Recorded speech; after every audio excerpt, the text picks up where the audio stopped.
नागपुरातली ही दृश्य आहेत। बिबट्याला पकडण्याचे सध्या प्रयत्न सुरू आहेत। या बिबट्याला पाहण्यासाठी सध्याची ताजी दृश्य तुम्ही साम टीव्हीच्या माध्यमातून पाहू शकता। या बिबट्याला पाहण्यासाठी नागरिकांनी देखील एकच गर्दी केली झालेला आहे। थोड्याच वेळात बिबट्याला जो आहे जेरबंद करण्यासाठी एक पिंजरा जो आहे तो या ठिकाणी तैनात करण्यात आलेला आहे आणि वरील जे मॅट होती ती जी जाळी लावण्यात आली होती ती जाळी सुद्धा आपण पाहू शकतो। दृश्यांमध्ये दिसते आहे सगळे कर्मचारी जे आहे ते जाळी जे आहे ते आणण्याचा प्रयत्न करते आहे आणि याच पिंजऱ्यामध्ये कुठेतरी त्याला जे आहे अडकवण्यात येईल। कर्मचाऱ्यांनी जो आहे आपला पिंजऱ्याचं दार जे उघडून ठेवलेला आहे त्याला आणल्याबरोबर लगेच जे आहे त्या पिंजऱ्यामध्ये टाकलं जाईल। कुठेतरी शक्यता आहे की तो ट्रँक्युलाइज झाला असावा अशा पद्धतीची माहिती जी आहे ती सुद्धा मिळते आहे किंवा तो जखमी अवस्थेत असल्यामुळे त्याला जे आहे कारण की जाडी काढण्यात आली म्हणजे नक्कीच तो ट्रँक्युलाइज झाला असावा अशी सुद्धा माहिती जी आहे पुढे येते आहे। पिंजरा जो आहे तो या ठिकाणी लावण्यात आलेला आहे। एक जो रेस्क्यू टीमचा जो भाग असलेला जो एक व्यक्ती होता तो पिंजऱ्याचा दार वरती पकडून बसलेला आहे। लगेच त्याला पिंजऱ्यात टाकला जाईल आणि त्यानंतर लगेच जो आहे त्याला वाहनामध्ये बसून जे आहे रेस्क्यू ट्रान्झिट ट्रीटमेंट सेंटरकडे नेल्या जाईल अशा पद्धतीची माहिती जी आहे ती मिळते आहे। दृश्यांमध्ये आपण पाहू शकतो जे आहे ट्रँक्युलाइज करण्याची जी प्रक्रिया आहे ती पार पडती आहे आणि कुठेतरी रेस्क्यू करण्यासाठी जी आहे ही प्रक्रिया सुरू झालेली आहे। मोठ्या संख्येने जे आहे कर्मचारी या सगळ्या ठिकाणी लागले होते। खरं तर सकाळपासूनच हा बिबट्या आला असावा आणि त्यानंतर मोठ्या प्रमाणात जे आहे सकाळपासून कर्मचारी जे आहे ती कामी लागले आहे। रेस्क्यू व्हॅनमध्ये त्याला नेलं जाणार आहे। सुरुवातीला जे आहे पिंजरा तो लावण्यात आलेला होता मात्र आता तो पिंजरा जो आहे तो उचलला जात आहे। त्यामुळे नेमकं काय होईल ते आता पाहावं लागणार आहे। हॅलो हां ठीक आहे। नागपुरातली ही ताजी दृश्य नागरी वस्तीत शिरलेल्या या बिबट्याचं रेस्क्यू ऑपरेशन सुरू आहे। सध्याची ताजी दृश्य तुम्ही साम टीव्हीच्या माध्यमातून पाहताय। या बिबट्याला पाहण्यासाठी नागरिकांनी पण गर्दी केली आहे। वन विभागाचे अधिकारी आणि पोलीस घटनास्थळी दाखल झालेले आहे। गेल्या अनेक तासांपासून या बिबट्याला पकडण्याचे शर्थीचे प्रयत्न सुरू आहेत। समोर घुसता येईल समोर घुसता येईल का तुले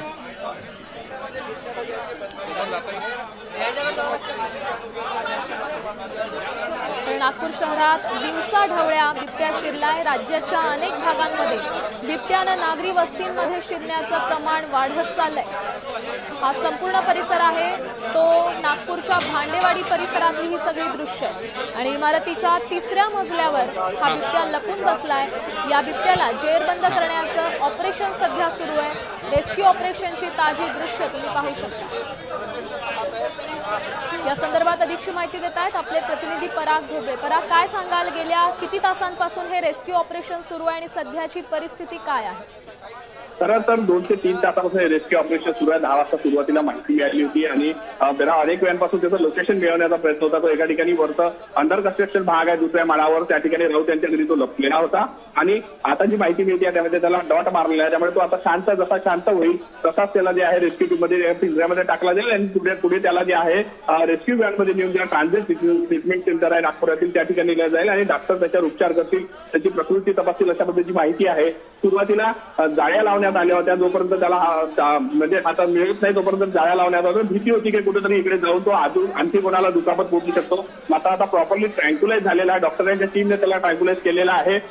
त्यामुळे आता जाळे वगैरे सगळे काढण्यात आलेला आहे। तो जसा शांत होईल ट्रँक्युलाइज केवळ जसा बेशुद्ध अवस्थेत जाईल तसंच त्याला लगेच घेऊन पिंजऱ्यात टाकला जाईल आणि त्या जो आहे त्याला जे आहे ते रेस्क्यू सेंटरमध्ये नेण्यात येईल अशा पद्धतीची माहिती जी आहे ती पुढे येते आहे।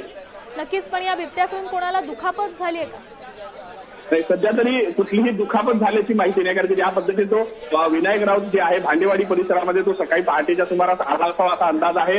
कुत्र्यांच्या भुकण्याचा आवाज होता आणि जेव्हा लहान मुलं घराचे खेळत होते तेव्हा वरच्या मजल्यावर गेले तेव्हा तो जपलेल्या अवस्थेत दिसून आला। त्या लहान मुलांनी कुटुंबियांना माहिती दिली आणि त्यानंतर मग पोलीस आणि वन विभाग या सगळ्यांना माहिती मिळाली आणि ते सगळेजण या ठिकाणी दाखल झाले। जवळपास 2 ते 3 तास रेस्क्यूचं काम सुरू होतं। ट्रँक्युलाइज करायचं की जाळीमध्ये पकडायचं या सगळ्या गोष्टीत होतं मात्र तो कुठेतरी घाबरलेल्या अवस्थेत होता। त्यामुळे ट्रँक्युलाइज करण्याची पद्धती किंवा जाळ्यात पकडण्याच्या सगळ्या अनुषंगाने ज्या उपचार करण्यात आला। त्यानंतर डॉक्टरांच्या टीमने सुद्धा या सगळ्या संदर्भातला निर्णय घेतला आणि अखेर त्याला डॉट मारण्यात सुद्धा यश मिळालं। त्यामुळे आता तो ट्रँक्युलाइज करूनच त्याला या रेस्क्यू टीम जे आहे ताब्यात घेतील आणि पुढे त्याला उपचारासाठी नेतील अशी माहिती पुढे येते आहे।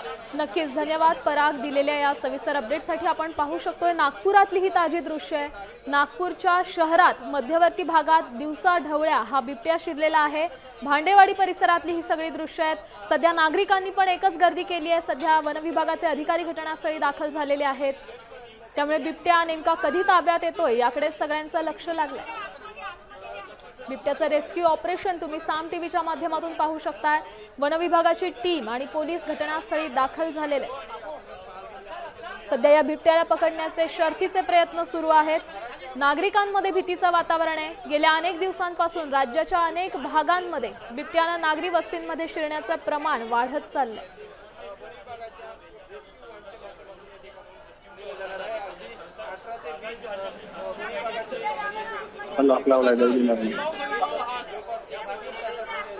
आपण पाहू शकतोय जेरबंद करण्याचं ऑपरेशन सध्या सुरू आहे। नागपुरातली ही दृश्य आहेत। बिबट्या कधी ताब्यात येतो तेच पाहणं महत्त्वाचं आहे, कारण नागरिकांमध्ये देखील भीतीचं वातावरण पसरलेलं आहे। नागरी वस्तीमध्ये बिबट्यानं शिरण्याचं हे पहिलंच प्रकरण नाहीये। गेल्या अनेक दिवसांपासून पुणे, शिरूर, कोल्हापूर, नागपूर या अशा सगळ्या भागांमध्ये बिबट्यानं नागरी वस्तींमध्ये शिरण्याचं प्रमाण सध्या दिवसेंदिवस वाढत चाललंय।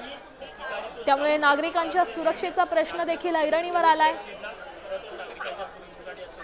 नागरी वस्ती असो किंवा शेतीची कामं असो, नागरिकांना सध्या वावरणं मुश्किल झालं। आपण ही दृश्य पाहू शकतोय। बिबट्याला पकडण्याचे प्रयत्न सुरू आहेत वन विभागाकडून आणि पोलिसांकडून। सध्या घटनास्थळी ते पोहोचलेले आहेत आणि शर्थीचे प्रयत्न सुरू आहेत।